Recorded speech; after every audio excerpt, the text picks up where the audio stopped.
doing it. I feel special. You are special, Blue. Special to me. Thanks, man. Yeah. You know, my mom used to tell me that back when she loved me. Back when shit, that is fucking dark, man. It's been a while. Well, all of our mums, or a lot of our mums, used to tell us that, our generation's mums, and that's why we're all weak. And then they realized we weren't, and they stopped. Yeah. And that's why we're weak. I've made a big mistake. I've been calling That special. realization will cripple any human being. Like that's so rough, man. Realizing you're not as special as you thought you were. I still find ways to deny it to myself. I'm like, no, I'm pretty sure I'm still special. Like, I'm pretty sure. Like, yes, I've had failure after failure, and have had 2 decades worth of evidence to suggest the contrary, that I'm in fact very average. But I'm pretty sure I'm still special. People just haven't figured it out yet. I'm pretty sure. I think that's why like average Joe shit resonates so much with people, like Wanted or The Matrix or whatever, where you have like these coming up on or legit middle-aged dudes who are randomly like the savior of the universe after being fucking losers for their whole life. I'm still waiting for Angelina Jolie to just show up and take me away and show me how to do things. Take you to like a special facility that actually she's been involved in, and Yeah. there's important stuff going on there. She's not really an actress. That's just a front for the real stuff that's going on. Yeah, that's Exactly. that's the dream, isn't it? Like a kind of transcendence. A lot of JRPGs are that as well.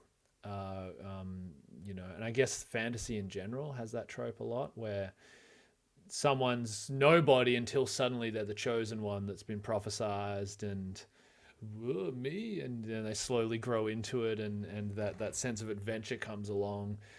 That kind of escapism has that always been around, do you think, or is that a feature of modern storytelling? I think that's something that's always been around in some form. Cause like I don't know if you know, I'm really obsessed with this dude, Lord Byron, who's like credited as the Wait, you're a creator of Lord the Byron anti-hero. fan? Oh, for Oh sure. fuck! I love Lord Byron, man. Like Yes, man. seriously. I studied. You know what? I'll let you finish, and then I'll talk about my feelings about Byron. No, I was gonna say like I'm such a fan of the trope and just like reading his history, it's super interesting and his relationship with Mary Shelley and all that kind of shit. Like his whole shit was really cool. But tell me, I want to hear about your Well, excitement. I did a lit degree, and one of the units I did, I think it was maybe in second year, was romanticism poetry, and I was bitterly disappointed until we got to Lord Byron. Like I just did, a lot of them just did. William Blake was pretty cool. Um, but like Keats and Wordsworth, they just kind of, it just didn't really resonate with me. I'm like, I get it, but you just like obsessing over beauty, and it just felt, it kind of felt a little bit BS to me, like it was just a way to get the ladies back in the days or something like that.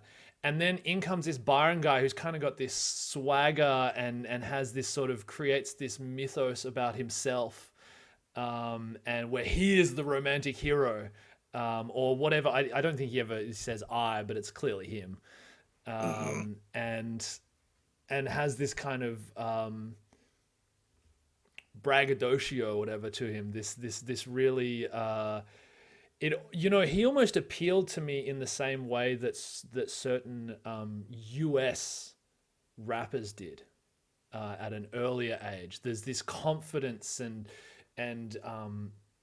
creativity and bombasticness, all this stuff done really well without pretending to have like this faux modesty or about themselves. And I really appreciated that. Like it felt very honest, even though a lot of it was probably over the top and hyperbolic and whatnot. No, I love Lord Byron. That's dope. And that's the key word there that you mentioned, is honest. It was very like his work, the concepts that he kind of, you know, intertwined in his work. It's honesty. It's the reality of the human experience. It's ugly, man, sometimes.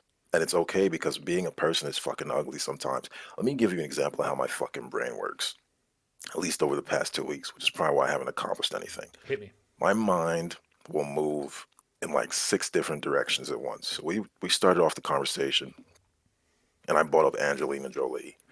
And that made me think about a conversation about this metaverse shit that I was having earlier, where someone else asked me, "Hey, what do you think about the metaverse?" And I was like, "Oh, I'm not interested in that shit until fucking becomes involved and sex gets, corrupts it in the same way it's corrupted texting, the internet, and everything else, right?" Because then all of a sudden, I was like, "Yo, imagine the girlfriend experiences in the metaverse where like these beautiful women, or they don't even have that's the crazy thing.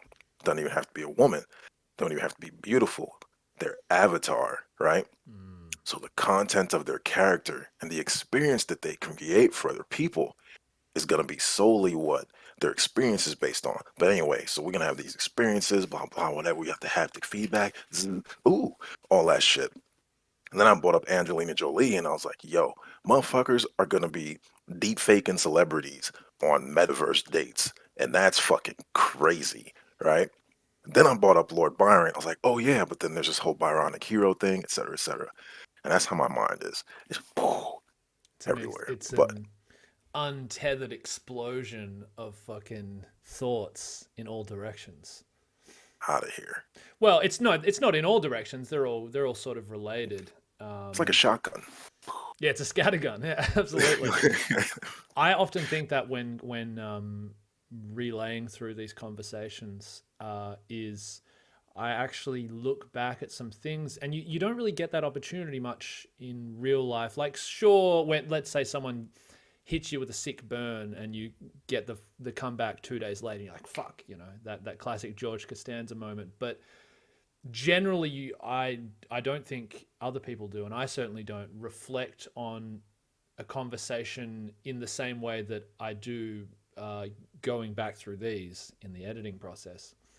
And I realize, I'm like, oh man, as so and so was saying this, I started thinking about that, and then I never said it because I thought about something else, and I realize how quickly you can sort of draw those semantic connections, and how a decision to speak at this moment or to take it in this direction can completely alter a conversation. And that's why I think conversations are just this wonderful thing that we have as human beings. And they're so, it's very cliche to say no two conversations are alike. And, some are, but like the possibilities are endless. And it's, even with the same person, it's, or especially with the same person, because you build new connections, and you have like a shorthand of how to jump to other ideas. Um, That's and true, man. It's dynamic. yeah, yeah, which I tell you what, that actually is something that I have really wanted to speak with you about, but I'm going to do it later. I'm going to do it later. Okay. Okay. Mental note. Mental note for later. And I've written this down so I shan't forget. Um, Perfect. one of these things, though, on that note, one of these things that I've constantly like looked back and gone, oh, why haven't I spoken about that? You mentioned Uh-oh. to me, man, a long time ago. Well, long internet time ago. I was That young. I didn't mean it, man. I apologize. to Don't cancel all me. members of that community, I was intoxicated. Okay, that wasn't me. I was going through it was a hard week. Um, no, you mentioned that you had a history or some connection within your past mixed martial arts, Right. Okay, yeah. and When you I said had a history, I was like, oh fuck, where's oh this no, going? I've heard of your history. No, I've been wanting to know this for a while, but I haven't had a chance or haven't made the chance to ask you about it. Tell me like what tell me everything, please. That's actually probably a good portion of what I need in my life currently. Like before we started recording, we were talking a little bit about me taking some time off of work and what I would focus on. That's another thing that I would dig into. physical activity and getting back into, that mind body connection, but also specifically within mixed martial arts. I fell into MMA. I was in Portland after school. And I really wanted to do something like to be active. I'd been an athlete for a majority of my life. And I always thought it would be cool to learn how to like box or something. So I find this MMA gym, I go sign up, start doing some beginner lessons. And it's like, oh, like I'm pretty, naturally good at this. It feels good. And then I start taking like Brazilian Jiu-Jitsu, Mm. and that shit like changed my life and the way that I think in ways that don't even really make sense. Like I remember I'm a pretty big dude. Like I'm 6'5", 200 something pounds. So like small, like enclosed spaces bothered the shit out of me. Um, and in jujitsu, there are a lot of positions where you're working through, especially with higher level practitioners, where you can't move. You're kind of just in a space where, and that'll freak you the fuck out. Which is one of the things is like breathing and keeping, certain things in mind, like keeping your elbows in tight so you're not just giving up limbs and protecting your neck if someone's on your back, etc. Like these little things you have to continually think about while in extremely uncomfortable positions. And I remember one day, like year and a half into like some jujitsu, where I feel like, oh, I can go into another gym and like defend myself or be like a little bit offensive. Like I'm kind of starting to learn how much I don't know. I was rolling with a black belt at my gym, and they had me in side control, and I realized like I was trying to make some movements, and I couldn't fucking move. And I had this moment of like faux panic where it was like, oh, this is a situation that normally I would feel fucking super afraid in, right? And for a split second, my mind went there, and then I realized I'm not scared. Mm. Like the practicing and the repetitions and the breathing and the mind body connection that I built up through grappling over that year and a half had like trained me on how to interact in those situations in which I was so uncomfortable. And eventually I got out of it just doing the things that I knew that I needed to do without even being worried about the fact that my big ass was being held in place by someone half my first. That shit is magic. I don't even understand how that shit works, but that's a separate topic. So like as far as like mentally, it strengthened me in a lot of ways. Um from the striking aspect, like it's good to get your ass beat. I think it's so valuable to just get punched in the fucking face every once in a while. It just makes you a better person. Yeah. Not even in the terms, I was gonna say it's like humbling, but it's not even that. It's just like after maybe 5, 6 rounds of stand up or wrestling, where you're picking yourself up off the floor, especially wrestling, and you're just working shit over and over and over again, and your mind wants you to fucking quit because you're tired and you're hurt, but there's another person in front of you who's trying to fuck you up so you can't. So you, Mm. you continually just push yourself against these walls where you're still moving, you're still attacking, you're defending well. Like physically that shit is great, but like mentally and like spiritually, that shit does things. And I've seen it do things to other people. I've seen people come in meek as fucking mice and turn into absolute monsters and legitimately like better human beings in that process of self-discovery through this thing, whether it's mixed martial arts or jujitsu or some sort of striking art. So Wow. Um, okay, so there's a lot that I want to understand. mm, The closest I've gotten to any of this is getting into drunken fisticuffs with mates over nothing, and both just making fools out of ourselves, and apologizing 3 days later. Um, so one of the things that stood out to me there was when you said you had the feeling of faux fear and the feeling of recognizing that you would have been scared in that moment, but then not, and surpassing that. Now, can you explain, is that just due to knowing what to do and through repetition? that's exactly it. And that moment, like I think about that shit often, man.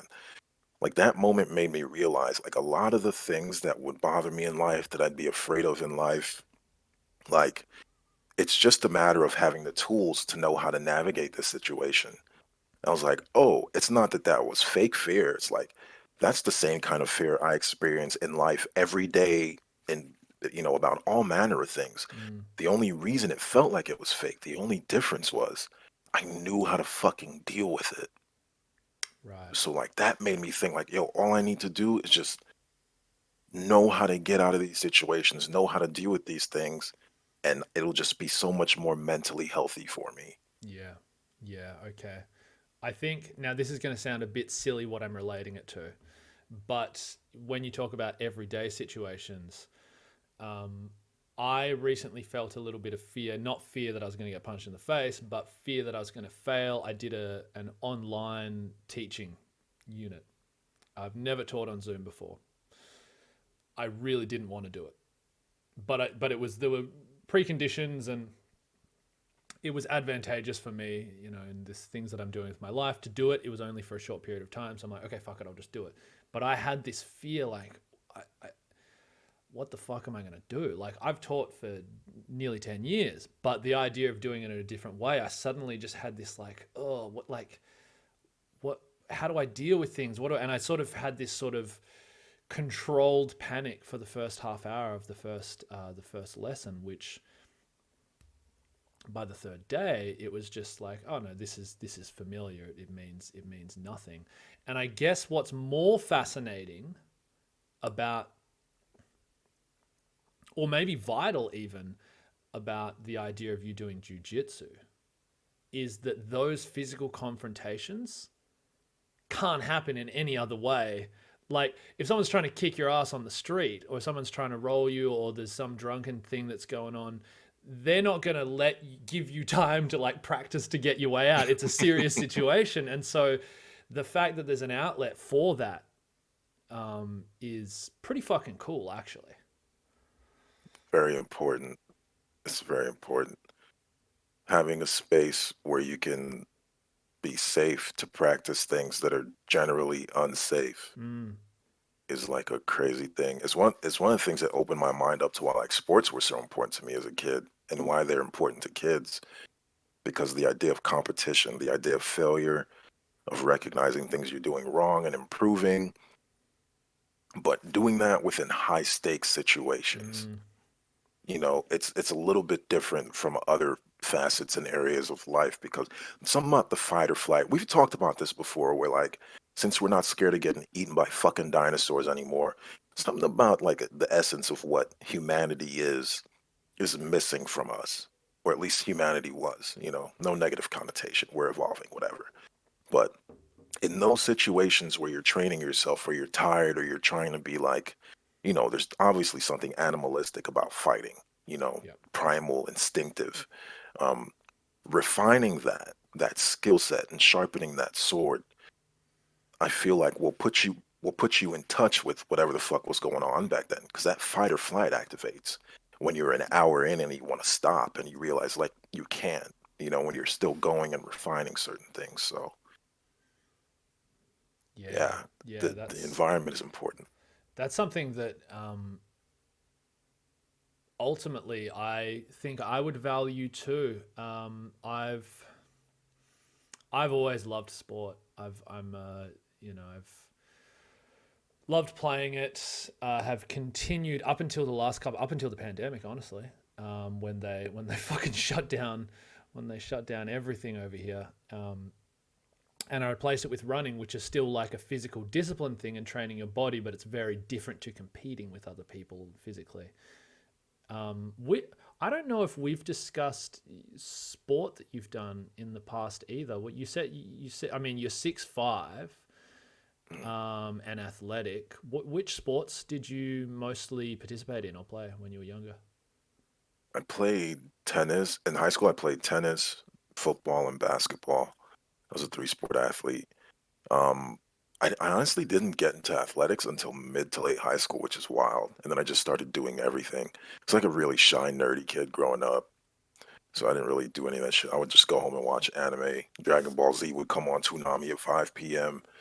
And that's where the fuck I was after school, watching Tom announce anime, Outlaw Star and shit. Um, But then I realized I had no friends, and my high school experience was trash. So I decided to play some sports, and randomly was kind of good at them. I guess it's not random when you're 6'3" or however tall I was back then. Um, but yeah, I think soccer I really enjoy playing, though I Mm, never got super good at it. Basketball and football were my main two, and then tennis. I just wanted something to do in the spring that wasn't baseball, and right. tennis was there. So I was like, I'll just do this. And I was too lazy for track. I'm not trying to run for 3 hours. Oh, man. Cool on that. Yeah, it's running is, you know, the thing about running is that it's boring. It's, Mm. I mean, you can get into a meditative headspace. Like I do a 5K run once a week. I'm not trying to run more. I'm not trying to run less, but I know that if need be, I can run 5Ks in a pinch. And which I don't know what that is. That's probably like 3 miles or something. But Mhm. thereabouts. You know, a longish distance, but not certainly not a marathon. Um, it takes me probably a kilometer to get into any kind of mental rhythm. Like I'll get into like a physical rhythm, but any kind of like mental rhythm where I don't just have like not self doubt, but just like voices in my head saying like, just stop it. You don't need to do this. Is boring. You're wasting your time. Like you got, you got other things to be doing right now. What's this? What are you going to like enter the Olympics? And every time I've been doing this for over nearly 2 years now, every time the same thing happens and I have to slowly get into that rhythm, and it's like defeating the boredom and defeating, because I'd never get those voices playing. I played a lot of basketball growing up, and even up to a couple of years ago still played a fair bit of pickup. That's different because you're in the moment and you're trying to either get past somebody or someone's trying to get past you, and so you don't really have time to like analyze like how you feel about doing the activity in the moment, you know. Yeah, um, so man, I bet you would have had a mean serve at your height. dude, it was fire. I was never good enough to do it consistently. But when I was hitting it, Mm. slapping, Mm. fun. Tennis is a really cool one too. I cannot play it. I cannot do racket or bat sports. I like them, but just can't do it. Something about it. Something about hitting the ball over the net, but within the realms of the fucking I don't know, the rectangle or whatever. Can't do it. Mhm. Can't do it. Yeah, But it's a great one to watch. Like just two people going fucking at it. It's really cool. So absolutely. just getting back to the MMA. Was this which what period of your life was this? This would have been like early to mid 20s. I haven't trained anywhere near consistently or at all for like Mm, 4 years. mm, So this would have been like early to mid 20s. I actually almost took a fight a couple of times, but it never wound up happening. Either through like the opponent backing out or something happening, or my last attempt at getting canceled.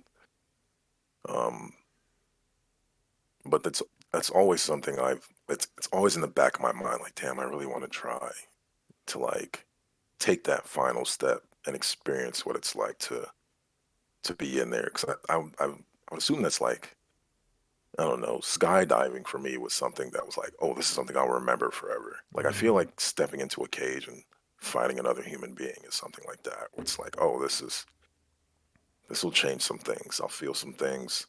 I'll recognize some things about myself, and probably be a positive experience. Unless I get my face kicked in or something, then Well, less positive. well, that's the question, right? Like, would it? That's obviously the fear, right? Anyone wanting to do it the first time is like, well, what if I just get fucking KO'd, like knocked the fuck out, which happens a lot. Like, and Hmm. all the great fighters, barring like one or two, it eventually happens to them. So it's not like, you know, outside the realms of possibility. Is would do you think that would be ultimately a negative experience? Like obviously it sucks getting, you know, beat up, but like do you think you'd look back upon that as a negative experience? If I got KO, yeah, no, that sucked, dude. I Mm, mean, but it also depends on how bad it is, because there's like the technical knockouts where if you're not defending yourself, a fight can get called. if you just get starched where your hands are all over the place and you're Yeah, they fucking do just, the those ones. yeah, I'm cool. That I would look back and think like, damn, should have just sat my happy ass at home and watched that shit on TV Yeah. as opposed to, But but that's you know, but isn't that though also as much of a, and I'm speaking from a guy that I'm never going to step into the goddamn octagon. Let's get that clear. There's a few mates from back in the days that I would put on some gloves and step into a ring for a couple rounds with, but no way I'm getting into a fucking octagon with a stranger. mm, Maybe for $1 million. If they're my, maybe if someone gives me $1 million and says one round with a guy that's roughly my size, maybe, but otherwise, no way. Um, don't you think though that, or do you think rather that even those people that get kind of like defeated in a kind of a way that sort of is a loss of dignity. You know, you see those ways like, and it's just like, oh fuck, man, that's, you feel bad for them when you see it. And but still, ultimately, they got in. right. So in my mind, they still have one up on literally everybody else. That's like, Oh, for sure. you know what I mean? Yeah. In terms of actually getting in there and experiencing what it is to fight, that's a positive thing. Mm. For me, like the brain damage is the That's thing for me. that's a big Yeah. negative. Yeah, that's a Yeah. I big don't give a negative. fuck about the dignity as much as like I don't want to be slurring at 45. Yeah, you know that reminds me. I actually heard I heard a prediction recently. I've been getting really into football, and I don't mean American football. I don't mean Australian football. I mean like soccer. Mm, I've been getting really into it lately in preparation for going to the UK. I figure I got to learn, and it's kind of, I've traditionally been a big time basketball fan. That's been my kind of international sport. I've sort of fallen out of love with it a little bit due to the way that the game's just changing a little bit. It's just a little less entertaining for me to watch, but that's just personal taste. Um, but this prediction was that the US is going to really expand and grow as a footballing nation. And the reason for it, obviously, there's been lots of money put into the country, you know, in the MLS and all that. Like there's, and the US have money to throw at athletes and, you know, resources more than basically everyone else. Um, but the reason was because of the rate of concussion things that are going on in things like NFL and stuff like that. That mums in particular are less willing to put their kids into some of these other sports. And by some of these other sports, I basically mean American football.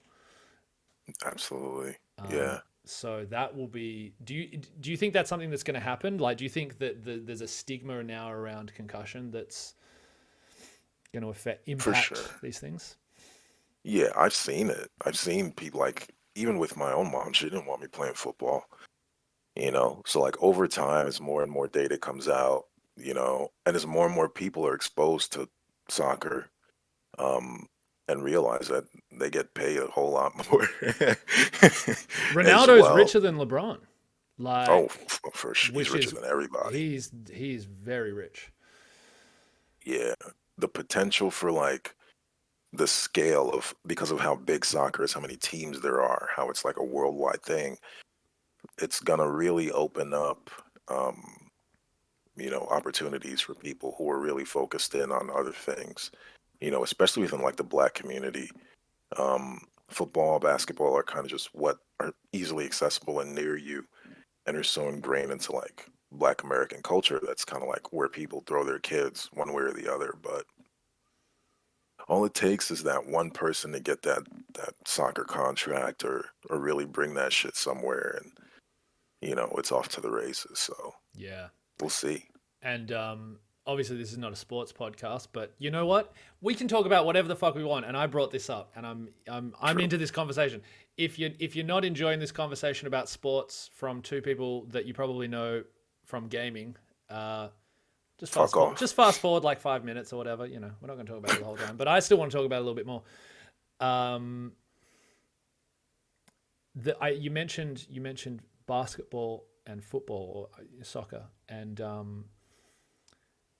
both of those, I think the big thing. I mean, they're both fantastic sports, but they're also, like you said, accessible. They're both games that people can play in urban environments, especially basketball, but football too. Like you just need like a little fucking square somewhere, like a little car park or some shit, like, and a ball. Versus Yeah. some of these other ones, like, I don't know, I don't really. Do people play like NFL in a park or NFL? Sorry, American football in a park for like fun? Like, can you do that really? Not in a way that you can play football, like just have like pickup or like basketball where you have like randoms jump in and kind of get into a game. Mm, With American football, it's like you have a group of friends that you plan to go play football with, and then okay. you go play football for like an hour. It's nowhere near as easy to kind of just fall into Yeah. like Yeah. basketball or soccer. And you like have equipment, and it's sort of like you kind of, there's sort of seems to be like a, No, oh, people. So people when just people play. do it with their No, mates, yeah, they'll just do it in dressing whatever. yeah, Okay. Okay. play like two-hand touch or flag. That's flag football is really popular for that reason. But again, you don't do pickup flag. Like you plan to have that shit in like a league or with a bunch of friends. Mm, And at that point, you need like 14 people and for everyone to show up for that shit to work. So mm, mm. yeah.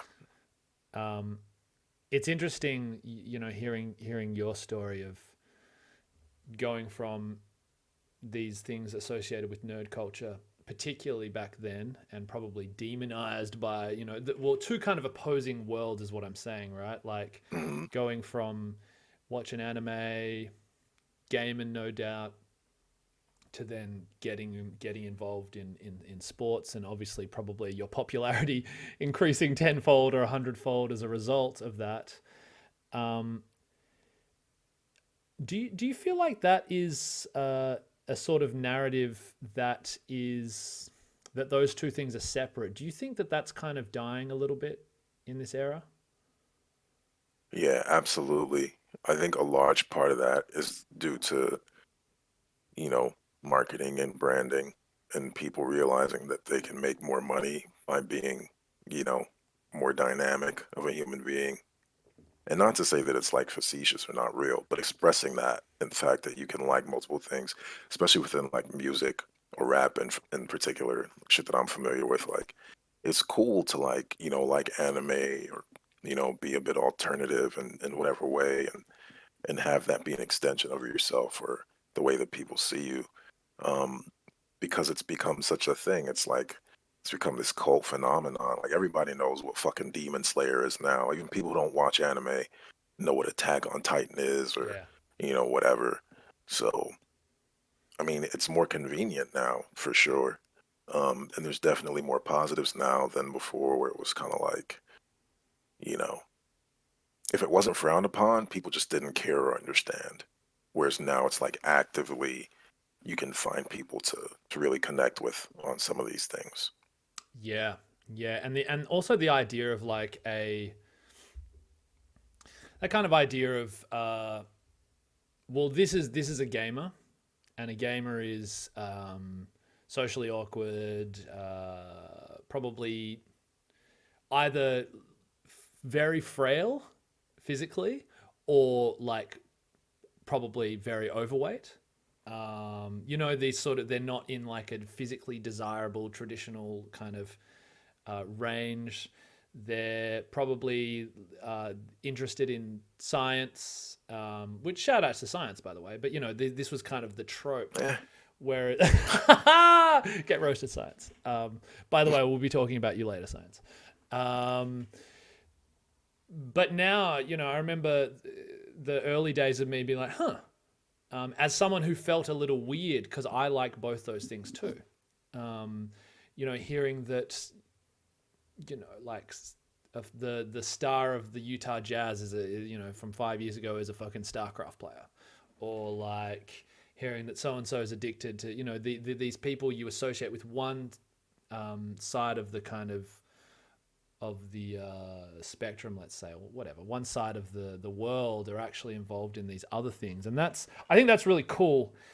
And because that's the thing ultimately. Like, if I were to, back in the days, choosing to be a jock, it's kind of like once you get beyond the attention of perhaps sexual desire from people that you would like, and the popularity and the act of doing a sport that you like, which are all cool. It kind of feels a bit limiting. Like, I look at traditional depictions of jocks in film, and that's kind of it, you know. Like, it just doesn't seem like a Yeah, particularly interesting life. So I'm glad that gaming has become, you know, acceptable. nerd shit. Yo, are there real gamers? I keep seeing this like thrown around on social media when I make the mistake of logging into an account where people are like, there's no such thing as a real gamer. Everyone who games is a gamer. And then some people are like, nah, son, Nah, this that gamers. Stardew Valley shit you playing is not really what we call gaming over here. This gamers. I don't know if it's the game that you play that makes you a gamer. In my personal definition of gamer, I think it's the way that you game. I don't think that I am fully a gamer. I love games. I love games, but when I think of gamer, I think of like min maxing.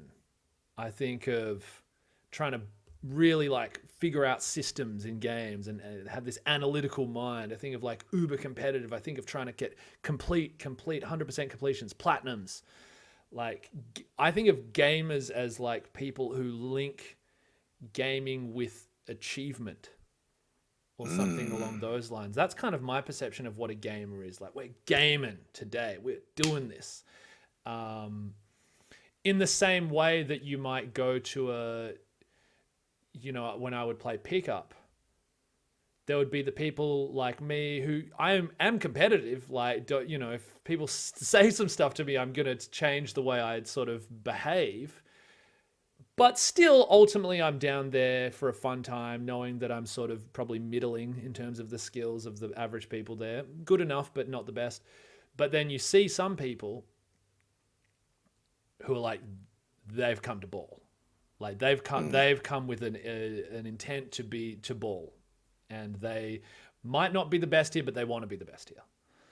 And I sort of right. view gamers in that kind of, there's like a competitive element to it. I don't know.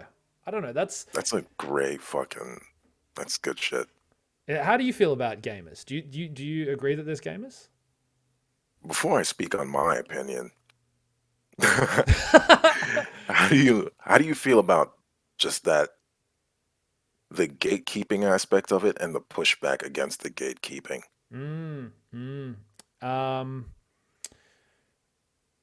well, I can only speak from experience of the gatekeeping.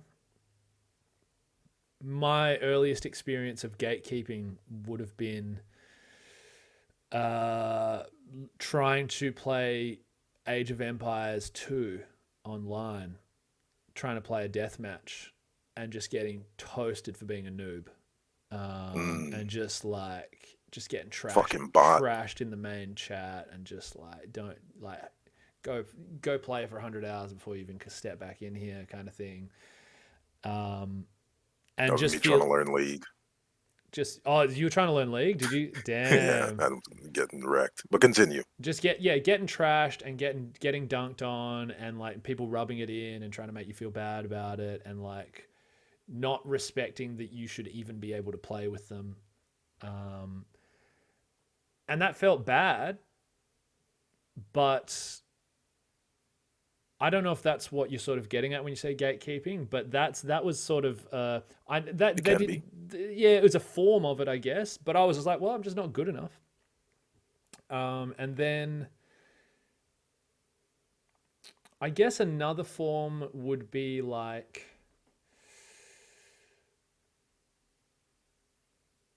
maybe in a community, if a community doesn't respect the opinions of people that maybe jumped into game 5 in the series as opposed to like There we played go. the OG stuff, that's another form of gatekeeping, I guess. Like, if you I really like the Resident Evil games, so some people might not consider you a real fan unless you've played the old tank control ones, which by the way are my favorites. But it's okay if you like five. I thought five was fun. It's not okay if you like six, from what I hear. But I've never really experienced like any kind of gatekeeping that's prevented me from something that I want to do. And I'm the type of person that if people tell me that I shouldn't be doing something, I'm more inclined to want to do it anyway, because fuck them. So I actually don't think I'm the best person to comment on gatekeeping in gaming. Do you think that titty streamers are stealing your viewers? And do you think it's easier to amass a following during streams or Mm, by streaming while showing your cleavage as a female passing okay. individual? Okay. Okay. Tell the truth now. Tell them. No, I'm Tell gonna them give that it. titties is stealing our views. I'm gonna try and give the most honest truth. The real, so true that it's more true than I ever knew it was truth. That's right. That's a working title. I'll figure out a better name for it. Yes and no. Yes. Yes, they are. Absolutely. But that's only because I haven't figured out a way to be more entertaining than that. Oh, baby. Do you know what I mean? That's only Oh, because yeah. they're stealing mine, but they're not stealing dudes at the top of the game who don't show their titties, not stealing their viewers. So yes, they're clearly more appealing or better at what they're doing than me. But that's my fault, I guess. And I also, as a side note, I if they all got removed, just we remove them, or let's say titty streaming became another platform, like I don't know, something similar to Twitch, right? Hmm. And then suddenly, okay, well now this is the new, we're a more specific market or whatever. I don't know how many of those people would have wanted to watch Twitch anyway, if not for the titties. So I don't know. I don't know. I think yeah, but no. Yeah, but nah. Great answer. Yeah. What do you think? Oh, I don't have opinions. Oh, come on. Oh, yeah, I've noticed that today, actually. Ah, I'm the one putting my I, neck out today. That's fine. yeah, I was gonna That's say fine. this is your fate. You're the fucking A, Mike. I don't have opinions on this. Um, Well, I'm going to smoke this vape then. there we go. Perfect. Takes puff. Um, My friend I've left been this here, by the way. I seeing. don't, I've never purchased a vape in my life. Seriously, my friend came and visited and he left me a vape.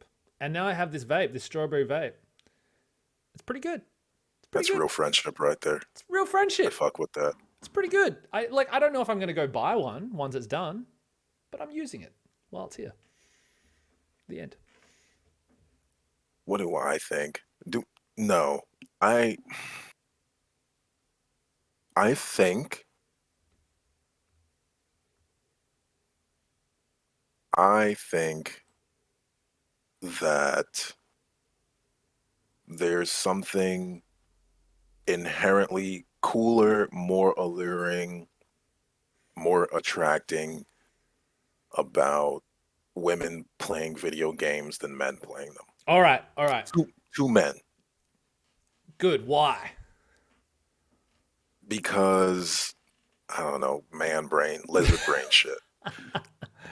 A, culturally speaking, kind of like we were talking about earlier, I don't know that it was always like cool or acceptable or really if there was a lot of visibility as far as like women being gamers or playing video games.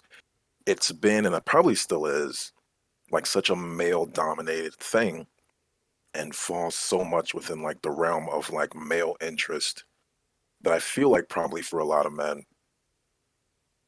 it's in the same way you said like, oh, the star of the Utah Jazz plays, is like StarCraft or some shit. Like to have the opposite sex be interested in something that I feel like men have been too stupid to realize they've been interested in this whole time, but have it more visible because of things like Twitch or YouTube, etc. We still are in a place where we're like, wow, it's so cool that this fucking girl plays video games. You know what I mean? And I don't necessarily think that's a wrong or bad thing. Mm. I think it gets ugly when it gets combined with like general fucking misogynoir and like the mistreatment of, you know, the female entity in spaces. You know what I mean? Beyond gaming, just in general, the way that male and female people interact, right? Mm. Mm. Um, there, when you add on top of that being an attractive woman, and then you add on top of that not being afraid of or being confident enough to show that attractiveness, right? Not even necessarily to get views or to be more popular, because we've seen like in real life, if you're a human being and go outside, you see women dress up, you see women show cleavage, you see women wear makeup. Like these are not things that I feel like people are just doing to get Twitch views. Like some people just like looking good for themselves. You might argue that they do get IRL views though. True, they do get they do get the real life eyes.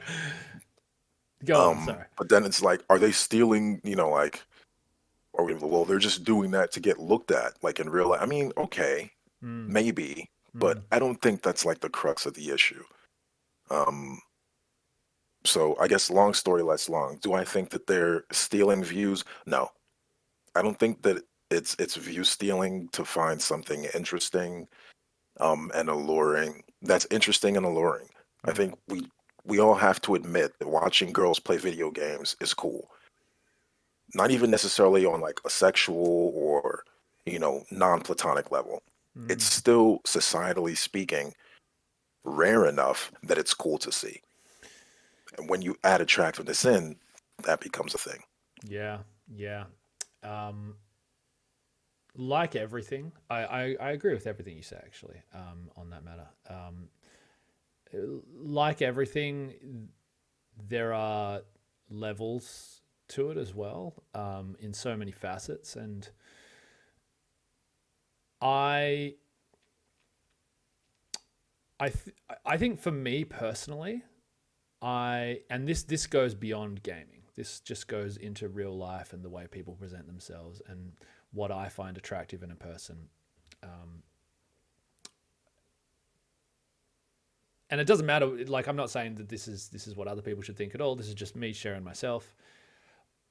I have always personally found, um, people attractive who know they're attractive and recognize what features they may have, um, but don't tend to try and exploit, it too much.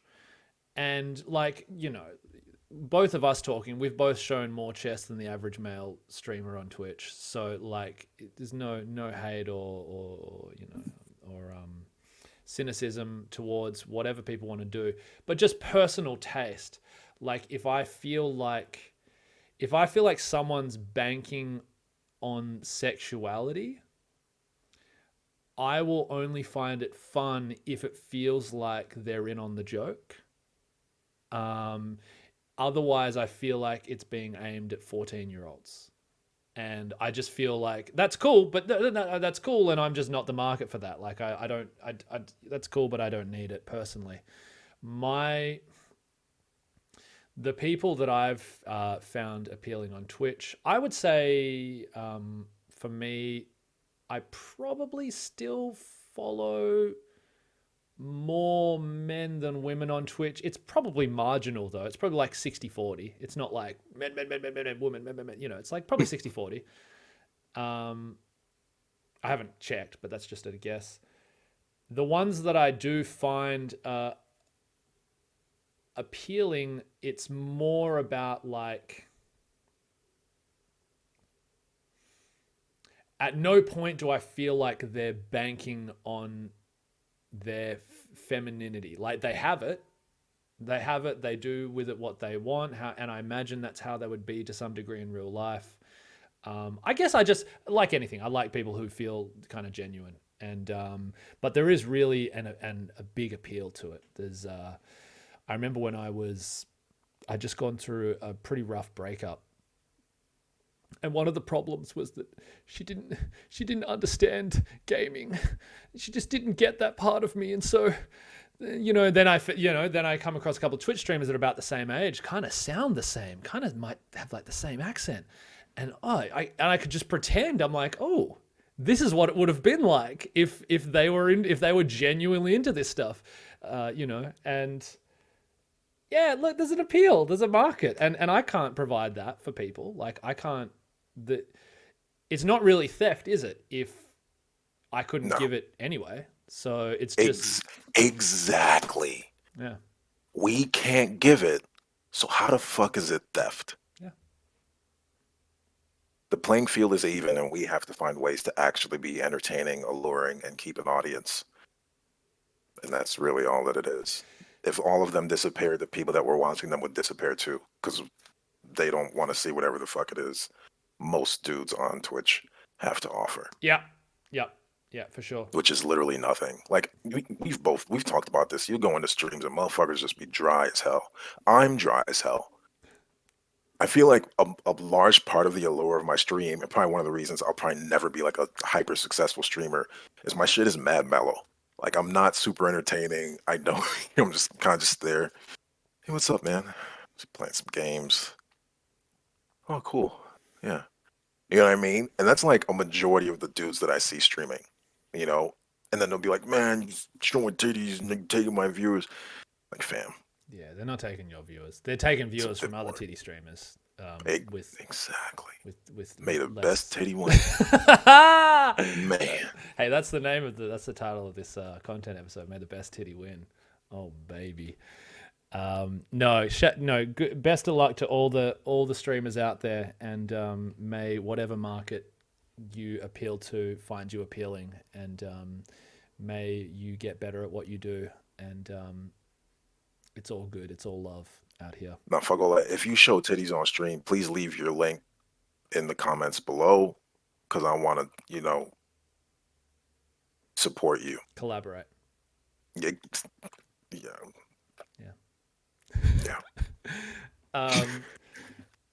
Let us move on to more serious topics. Uh-oh. Yeah. I've got a metaverse update for you. Woo! I got an update. Are you ready for it? What's going on? So last time we spoke about the metaverse, we were talking about this one in the metaverse. There's been some developments in metaverse to combat this. Ooh. So there's a new thing. Now there's an introduction of a 4-foot bubble. Or I think it's 4 foot or 2 feet or something like that, around of personal space around each avatar. So you can get close, but you can't get that close. What are your initial impressions on this? Do you think this actively combats some of the things happening in the wacky metaverse? Okay. You're a 16-year-old girl. I'm a 37-year-old pervert. Initially, I'm here. Okay.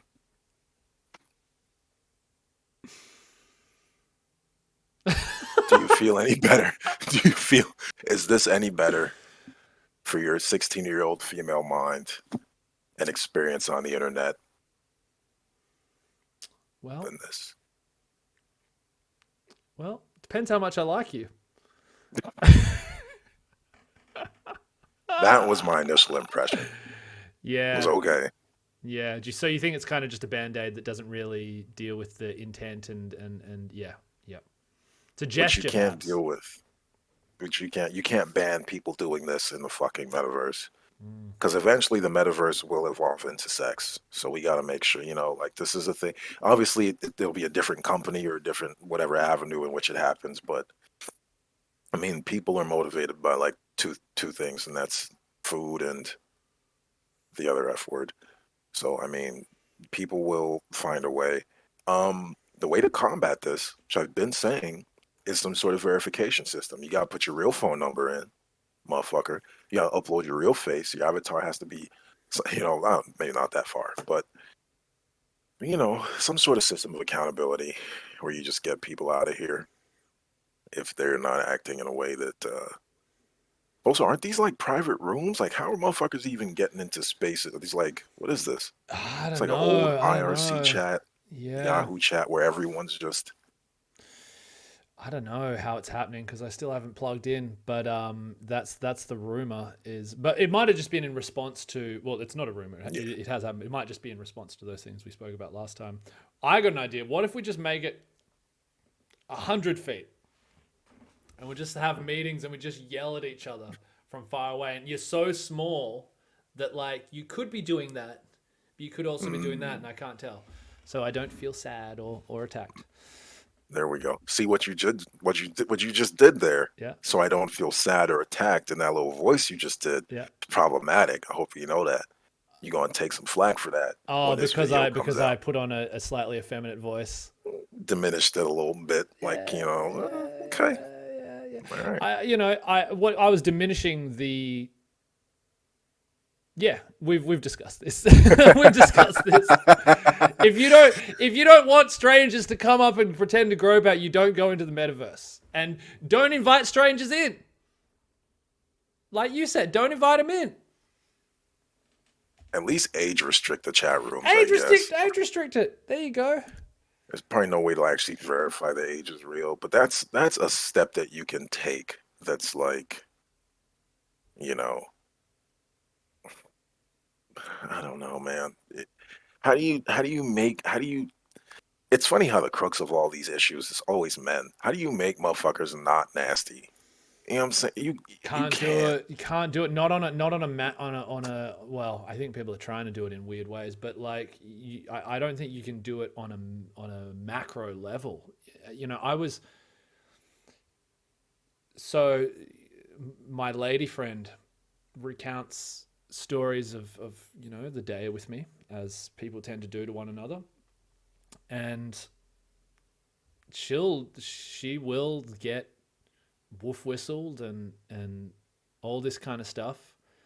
She's like, yeah, bunch of guys just like, hey, like, and she's a confident person who knows who she is, and she doesn't Something going on back there. it doesn't Something poking.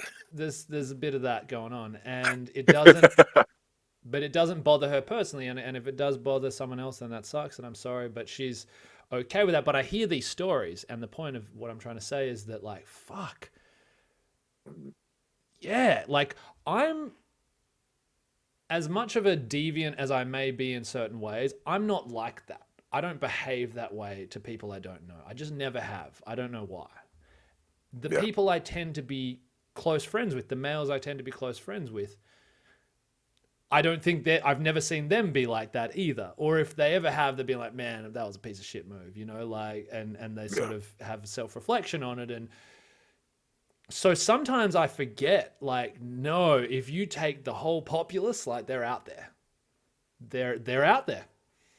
It's like we said before, culture and community is being outpaced by technology. Mm, In a perfect world, we would be in a society in which a lot of that shit is phased out mm, and no longer an issue mhm. or considered so reprehensible culturally that things would be like the priority would be on making sure that the spaces didn't allow for that. Yep. But as a society, we're actually trending in the opposite direction where motherfuckers want more and more freedoms online to be disgusting, to be assholes, where anonymity is more and more possible. And as technology expands and increases, people are finding ways to utilize that technology to go in a direction that can usually be morally reprehensible. Maybe not usually, that can be considered morally reprehensible, especially when it comes to sexuality, intimacy, gender relations and relationships, etc. Like, You know what I just thought as you were saying that? I'm actually perfectly okay with your suggestion of if you want in on this. Not only okay with it, I think it's a good idea. If you want in on this, then you have to sort of expose yourself for monitoring. Let's say, you know, you have to share. You have to reveal yourself to some extent, so you're held accountable. I actually am all right with that. In fact, I think it's a good idea. I I would love to see a world in where it happens more in those spaces and less in physical reality. mm, Like I'm a bit of a like I sort of don't like the fact that in cities, at least where I live, um, it's very there's just a lot of surveillance, and I'm not saying that like surveillance is an inherent evil. If you run a shop and you have someone bust in with a gun, it'd be kind of cool to have a video so maybe they can get caught or whatever. But like this intense surveillance, like I was going around an intersection the other day, and there's just like 7 cameras, and there's just this like imposing like we are watching you at all times. And I think like for me that it feels not it doesn't feel proportionate to the amount of shit that I see going on, um, because you're not anonymous out there. Like things there's like again that thing like if I go up and do that in real life, if to somebody, I would like to think that there's going to be someone on the street that's going to fucking take issue with that. Like someone who I might not want to take issue with that is going to take issue, and there's going to be real world consequences. mm. And so, like, I actually am cool with the technology of surveillance being more associated with things, digital spaces, which is I probably said that very long winded, but the end of rant.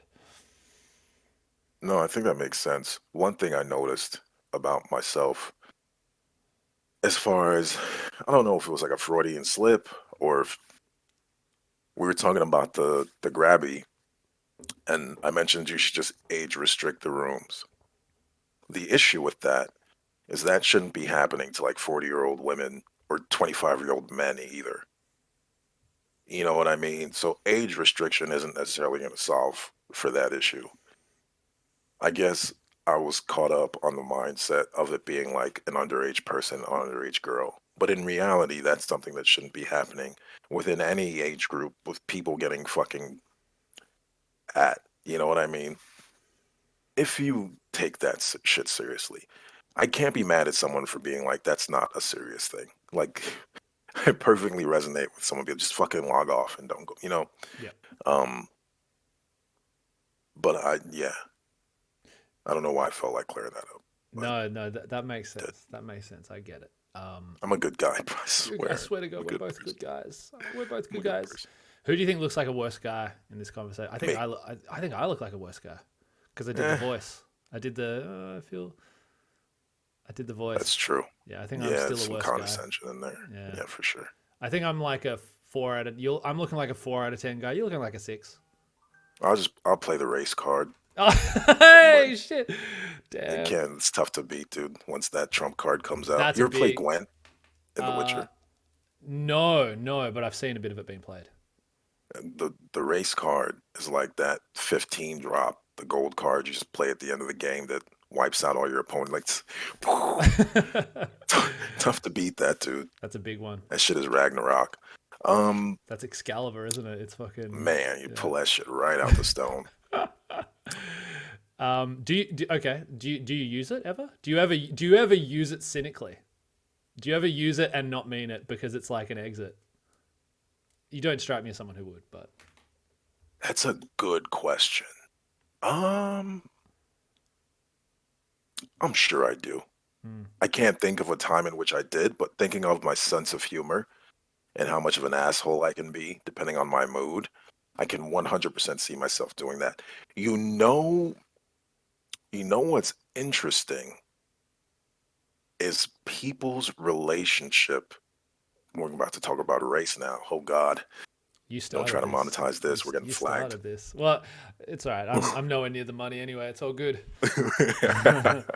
There goes that nickel we were about to make. uh, We need to talk splits after this, actually, as well. I'm just kidding. I want point 0.5 out of every 2 cents. Um, people's relationship with the conversation about racial things, in my experience, goes beyond the individuals they're dealing with, which is essentially like such a huge part of that problem. mm, Case in point, I like to think that I come across as a relatively reasonable, rational, well spoken guy who can look at, all sides of an argument throughout a spectrum and kind of see what's going on. I carry myself that way in real life, in my conversations, left, right, Democrat, Republican, etc., etc. I enjoy having conversations with people. I enjoy being reflective, thinking about thinking about shit. This isn't me patting myself on the back. This is me saying that to say, when I fucking tell people, yo, some shit that just happened was mad inappropriate. And then people who've known me for years be like, oh, you're just, maybe you imagine it. Maybe this is like, fam, I had a I had an instance on Facebook. This older gentleman, it's a doctor, psychologist, whatever. Really cool dude. I talked about something that happened to me. He was like, are you sure it wasn't, because you were tall or some shit like that, blah, blah, blah, blah. I'm like, Doc, you've known me for like 4 years now.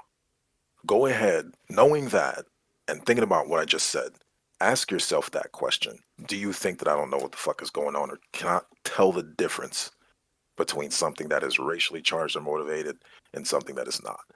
And he was mm. like, when you put it like that, yeah, Do you think, because it sounds like it's when you speak about that example of the doc, it sounds like you consider him to be like a pretty good guy.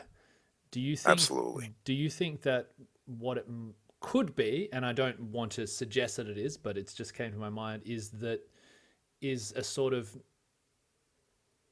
not trying to gaslight or anything like that, but sort of try like not wanting to admit it to not wanting to deal with it themselves, like not wanting to view ugliness or like wanting to avoid potential, yeah, I guess just ugliness of humans in general. I think that's an element of it. I think there's also an element of fatigue.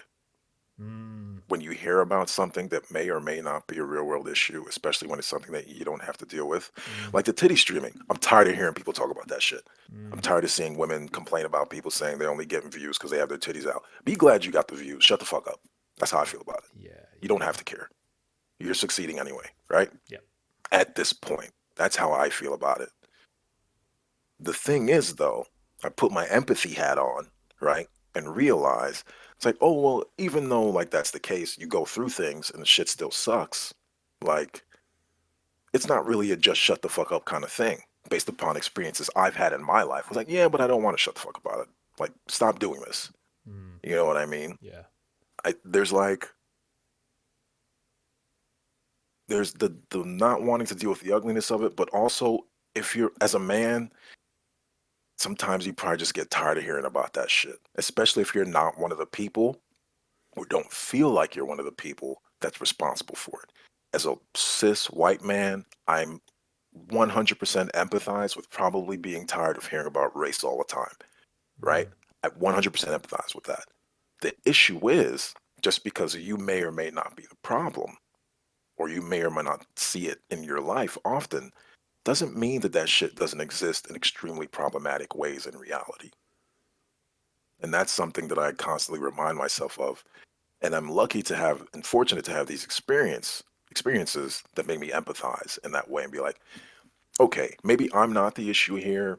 Maybe I'm the issue and don't know that I'm the issue and need to be open minded enough to be told that I might be the fucking issue. You know what I mean? Not even necessarily because I don't want to deal with ugliness, I'm just like tired. Yeah, yeah. I think there's a lot to go off there, and firstly, I will say that your assessment of yourself—that's kind of how I think of you as well. So Thanks, man. yeah, dude, that's one of the things I like about you is that those kind of characteristics. Um, and the fatigue that you mention, I think, the weird thing is I imagine that I do believe that what you're saying is a phenomenon. I could not put up percentages or numbers, or there's no, it's just a feeling, who knows? But I feel like the weird and kind of mildly ironic part of it is that those who feel the fatigue and then might be more likely to dismiss something that is real are probably the ones that feel the worst about instances of that shit and feel like that kind of like, fuck, man. I'm reminded of a Bill Burr joke, where he's talking about how he's just sick and tired of seeing movies of just like white guys being assholes. Like he's just sick and tired of like the film where the white guys are just racist, like get him out of the pool, like Yeah. and I think that that's something that would affect people who are probably sensitive and probably tend to be empathetic and but at the same time it doesn't, things have to be a case by case basis, like I think an issue that probably gets like hostility up in people, or not hostility, but gets defensiveness up in people. The hackles raise. Yeah, gets the like, whoa, whoa, whoa, but come on, you sure, is again lumping people together. Doesn't mean, if old mate said some shit, some awful shit, and he looks like me, that doesn't, I don't view that as anything to do with me. That's old mate is a fuckhead. And so you can still acknowledge that old mate is a fuckhead without that being in any way a challenge to yourself. Like I truly believe in don't lump people together. Not just don't lump other people together. I don't lump myself with other people that look like me. Like I legit everyone. And so I think that might be a thing that people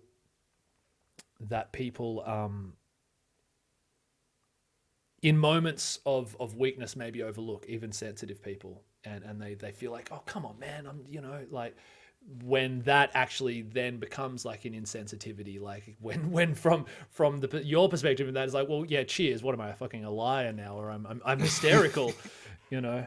I'm reminded of a really, I don't know if I've told you this story. So a few years back, a mate of mine and myself, there we go, we got there, moved into a 3-bedroom place, and we kind of wanted to change up. We were living with some other mates, and this is back in the early shit. Actually, this is like close to a decade ago now. I say a few years ago. That's how time has flown by. But move into a pad, and we just wanted to like have another share house. We had this like 1 or 2 share houses of early 20s guys, and it got a bit like, it just got a bit much. So we wanted to just move to a new suburb and just like live with some new people and shit like that. And we put out an ad for a place, and first applicant that came in, we really just like got along with, and like, oh fuck yeah, like just move in whenever you want. And he first night, like he and his brother come round as he's moving in. Backstory is they're Namibian, right? So they're black Namibian dudes, relevant to the story. And getting on like a house on fire. Really cool guys, shared interests. We were smoking a lot of weed back then as well, and we decide at the end of dinner and stuff like that, like, oh fuck it, it's been a bit of a tiring day. Let's kick back and watch this new movie. Tarantino just released this new movie. You know where this is going, right? And it's obviously Django Unchained, and we are all stoned as fuck. The four of us are like, really, we've been smoking, like it's like a welcome celebration kind of night. And we watched Django Unchained, and Django Unchained is the movie that you know it to be. And I remember at the end of it, Will, it was his brother Aaron, looks to me, he's like, well, we got through that. We can probably get through anything now. So I look forward to tomorrow. And it was like the biggest baptism of fire that whenever, like, I don't know, I was just conjured, that memory was conjured in my mind. And that's the thing, right? Like, we were able to not group ourselves in that way where it's like, okay, crimes of people that look like me against people that look like my new housemate, therefore I'm a fuckhead, and you know, no, you know, it's a thing. There's real shit in the world, but I'm a real individualist, you know, like I'm a. That's why I believe in the West, man. I believe in the Oh West. God. I think I think a key point to that is that you had a shared experience Yeah, that makes it really, palatable as far as future things, but also you build once you've built a rapport with someone, you take it less personally when they're like, fucking all men, like men are trash. yeah, You take it less personally like it's fucking white people, man. yeah, You take it less personally when they generalize because you have shared experiences, you have rapport, mm, and it's less instinctual for you to like you automatically exclude yourself from it because you know they don't mean you because there's that rapport there. exactly. And Yeah. I've always thought that sweeping generalizations, comments made, I've always thought that friendship, family, and relationships always trump those things if it's real, you know? And that doesn't mean that, like, you can start saying fucking things to your mates, but, like, you know what I mean? Like, I do Yeah. believe in the power of bonds and individual connection. Yo, how have we not talked about this Joe Rogan shit? Now that you said that. Oh, which actually ties into MMA as well. Did you hear? Well, you go. Oh no, I just been keeping up with everything that's going on, and I saw Israel Adesanya stand up for Joe, et cetera, et cetera. Um, so how often do you say the word? Me? Oh shit. Hey. Well, Oh shit. well here's But here's the thing though. Like, twice really, a day. really, and just hear me out here. Mhm. I love rap music. I love rap music. But and I grew up in a rural town. And when I was a teenager, I would sing along to my favorite rap songs. Mm. It took until I moved to a city and met different people and realized, like, like suddenly don't, suddenly it doesn't feel like it feels, suddenly it feels like maybe people, not everyone might like to listen to me singing along to my favorite rap songs, or it's at the very least, it's going to be a contentious issue. That was sort of, it was probably after the age of, probably 16, I didn't sing along to all the words in rap songs. You know, Bleep them out. Self that's censor. that's my history. You know, but for me, that was just growing up. It was just growing up and learning about people and learning about the world. And I still love rap music. What's different, I feel, about the Joe situation and situations like it. Mm, You have this class of people. I'm not going to say white people. mm, You have this class of white people that feel very strongly about infringement upon their rights and also their ability to say whatever they want mm, because words can't hurt. And these can be good people, bad people, exist along the spectrum of morality. Like them feeling that way does not preclude, like exclude them from being a good person. yeah. However, in your adult mind, watching those videos and seeing Joe's explanation for why he was saying it and just kind of being relatively familiar with the podcast over the years, it felt like and feels like he was one of those people that was cognizant of the fact that he was doing something that would make people uncomfortable, but didn't give a fuck because Mm, he felt it wasn't actually harmful, mm, which is a very specific brand of ignorance because it's not something that I personally can stay mad at someone for mm. once they've received the information and had the real life experience to understand that it is real world harmful. You understand what I'm saying? Yeah. Yeah. So when he's saying, when such and such said nigger, this, that, and the third, blah, blah, blah, blah, blah, or even when he's joking, like, say it. In his brain, he hasn't registered the fact. He understands that it's not okay. There hasn't been like a really in depth realization of why and how it can affect people. Mm, mm, The same way you had that realization when you were singing along and you move to a city and you're put into a situation. Like as a comedian, he's probably not, you know what I'm saying? A, he grew up in Boston. B, he like was a comic. So mm. like he's probably in rooms where motherfuckers are generally desensitized to words and shit in general.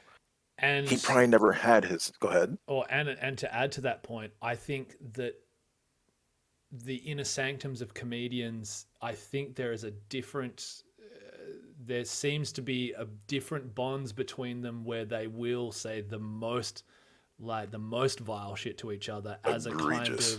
of way of building bonds of fuck it, we can say anything, like this weird Right. perversion that bonds them together. I think has been sort of comedian circles have been described as having that as well.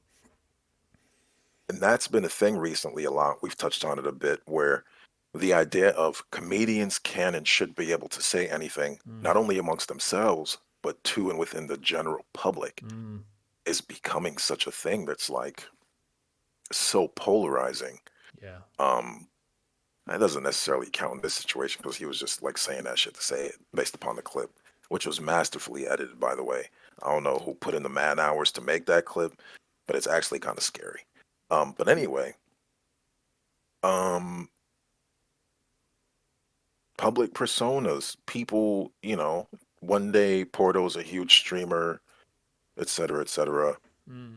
You say some shit that gets you in a little hot water.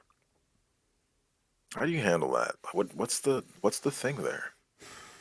Well, they say you should never apologize, because once you apologize, then that's like an admission of guilt, and that doesn't get you off the hook if they're after you. Now, if you feel, but this is again, it depends. If you feel that you've done something, then maybe you do want to apologize. But I think there's a lot of people who apologize just because they thought it would get an angry mob off their back, Mm, and that tends to not work out for people, from what I've seen. Um, I think an issue with it, because there's several issues with it, right? Is the aim of these sort of things is, I think, or the correct me if I'm wrong, but the goal of like not wanting people to say the shit is that people don't get hurt, that damage isn't done to people, serious damage isn't done, right? It's got to be a humane aim, surely, right? And and that makes sense. That makes sense. It's pretty hard to deny that. That's legit. the, I, an issue though is it seems that when these things are dug up, I don't know if the people who are digging it up have that in mind. Hell nah. I think they're Whoever just made that video don't give a fuck about black people. yeah. No, but yeah, nah, I don't believe that at all. There seems to be a malevolence with it, and there's a it's to destroy people. If you're digging back through people's archives, there's people just looking for that stuff. Now that doesn't mean that I think it's right or wrong, but it's just another point that it's like this destructive weaponization of people recording things they say and making legitimate mistakes. And maybe sometimes they're forgivable, maybe they're not. That's I'm not going to say, but it feels like when they go after someone, and I'm going to use a they, I start thinking like, well, why do they want to take this person down really? And I know I'm sort of stepping aside the issue a little bit, but this is kind of what comes to mind. Like they've gone after him. They went after Chappelle recently. They went after Louis. They went after a lot of comedians. There was a dude in there's a dude in the Well, Louis UK. put his dick out in front of people. He did pull his dick out in front of Yeah, people, and that's a little. It wasn't about bugged what he out. said. That's a little different.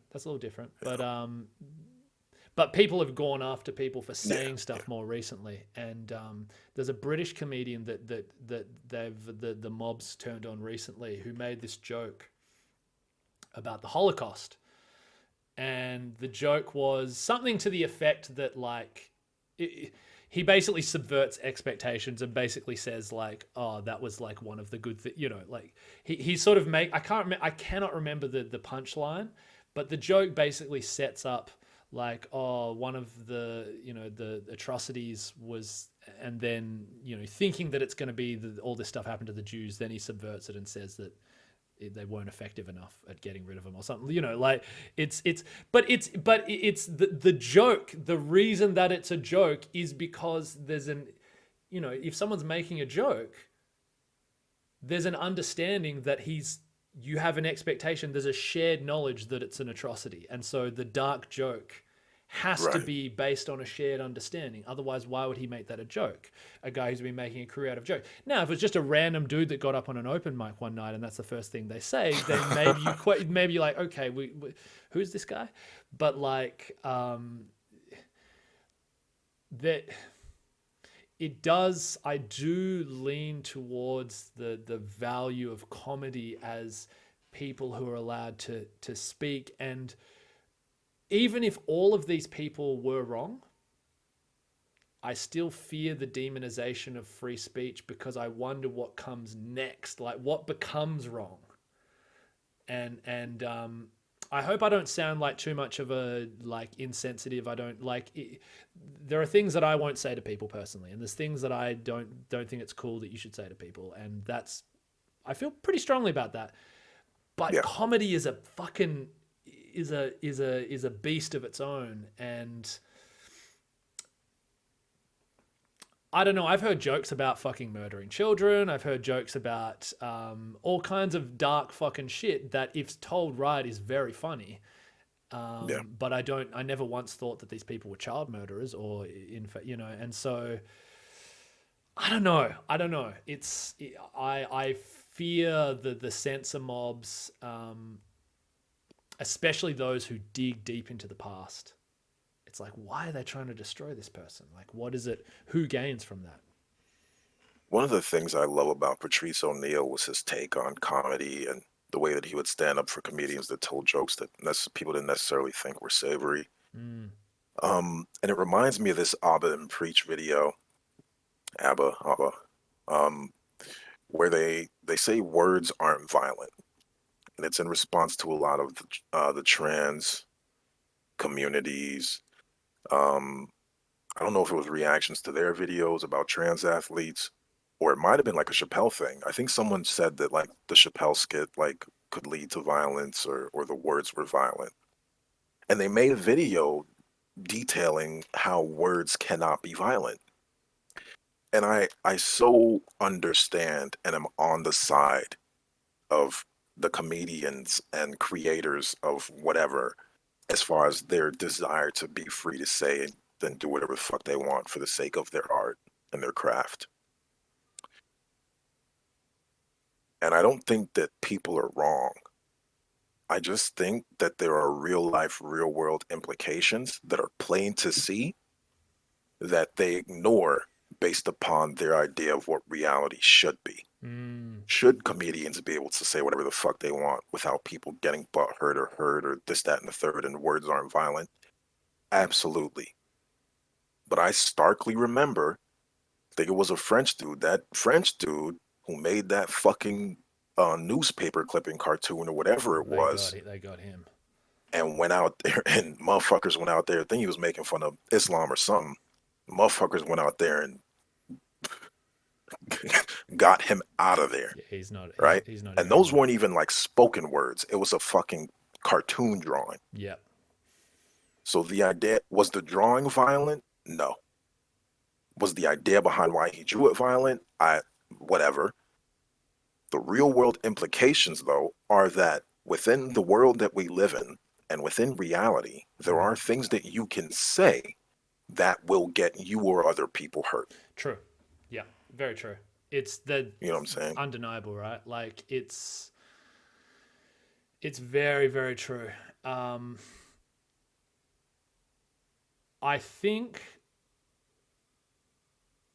think there's a social contract you enter when you go into a comedy lounge. Oof. I think there's a social contract you enter where if that was like serious, you know what I mean? Like if someone would I do. even in a bar say that shit to some, like if it's a comedy lounge, people go and maybe there should still be. Look, there still are limits to it because I think people are generally intelligent and they can generally tell where someone's coming from and how they're, doing something or using certain phrases or using a certain bit or a joke or something like that. But yeah, again, like a comedy lounge used to be a place that you just turned up and the 100 people in there with you are in there with that comedian and that's it. But that was before phones. Right. So we kind of do live in a new world now, right? So it does fucking complicates things because now people are going to see it who didn't enter into that contract. And now it's out there. So I tell you what, if I'm running a club, I'm banning phones. Gotcha. Give me your phone at the door. Give me your phone at the door. Like, we'll take care of it in this facility. You have your own little phone locker, whatever you want. This is for you who came in to see the show and not for someone who's going to get it sent to them in some context that is not about being at a comedy show. That's Yeah. They didn't. It just came to them while they're on the commute to work on a Monday morning or something like that. That's right. Shit, man. It is again, like I don't want to sound like I know what the fuck I'm talking about, but there's some of my ruminations on it. Have you been to many comedy shows, or have you gone to comedy shows before? I was actually like exposed to comedy shows because one of my friends, like as a comedian, it's kind of funny. Say, hey, you want to go to my shows? So like I would go, and this motherfucker's like famous now. I won't name drop him because I don't know if A, I don't know if he's that famous to name drop, and B, I don't want to feel like a cornball. Um, but having like a relatively close relationship with someone who was a comedian, also opened my eyes, kind of like to I guess some of the things that I'm talking about or we're talking about now. Was like, okay, if he were to say some sideways shit based upon his personal relationship and what I know of him, he could get away with a lot. You know what I mean? Whereas if I didn't have this personal relationship and I just saw that shit out of the blue one day, I'd be like, you know what I mean? It goes back to what we were talking about earlier. It's like building that rapport, Mm, and when you go to, like you say, the suspension of whatever, when you go into a comedy club, usually, unless it's like an open mic night, you know who you're going to see. yeah, yeah, So you know their brand of comedy. And let's not pretend there aren't racist comics.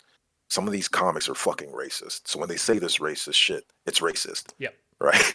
Yep. You know what I mean? But that's okay because the people who go to see them resonate with that, understand it, don't give a fuck about it. That's fine. So they're going there to do that, and that's cool. When it comes to an open mic night or some shit where you're around some people you don't necessarily know their vibe or comfortable with them or know what you're signing up to see, like you said, it's just a general, once you go into a comedy club, anything goes, I guess. But I don't know if that's a realistic expectation for society now or ever has been or ever will be. Because Yeah. Well, and the fact of the matter is, the people again that would share that would then like take that footage and be like, "Fucking blah blah blah said blah blah blah." Um, I don't believe that they have the best interests of humanity in mind, but it is going to happen, and it is going to still have an effect. So, yeah, I would just, if I ran a comedy club, I'd just ban phones. It appears our conversation has exceeded its intended length, as it is as it generally does. mhm. I can't remember what we're talking about, and we can't complete this thought because I got to end this thing. Fair. Man, it's been great. I missed us having conversations. It probably hasn't been that long. I'm clingy. I'm It's clingy. been at least a month, man. As always, Blue. An absolute pleasure. I'll speak to you really soon. Do you have any last final words before we are vanquished in the inevitable apocalypse over the next 24 hours? But we're still recording. Yeah. I'm gonna cut that. I'm gonna Jesus. cut that other shit out. Don't worry. Oh, okay. I was about to say something crazy. No, I'm just kidding. No, yeah. No, man. I'm excited to.